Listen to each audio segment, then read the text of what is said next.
The first is called the Janussean process, where the term is based on the Roman god whose heads faced in opposite directions at the same time.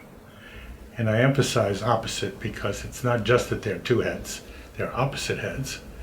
And the Janussean process consists of actively conceiving and using multiple opposites simultaneously.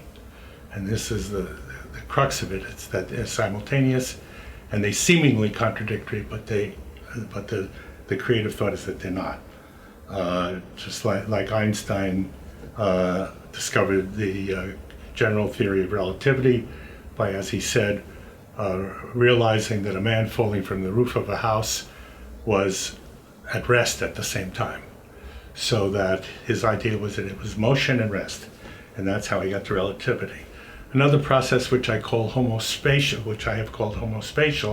because it has to do with things in the same space, is actively conceiving and using two or more discrete entities in the same mental spatial location, a conception that leads to the articulation of new identities. And that has to do often with the creation of metaphor in literature, and certainly with great art. It's a spatial phenomenon, whereas the Janussean process is more focused on the verbal and the logical. And the third, which I call sep-con articulation. Sep stands for separate, con for connection. Basically, articulation is the process of concomitantly separating and connecting.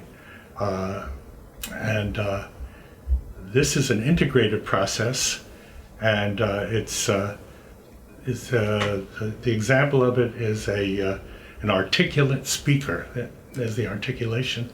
An articulate speaker who speaks fluidly and smoothly, and at the same time separates his or her thoughts very clearly and speaks them very clearly.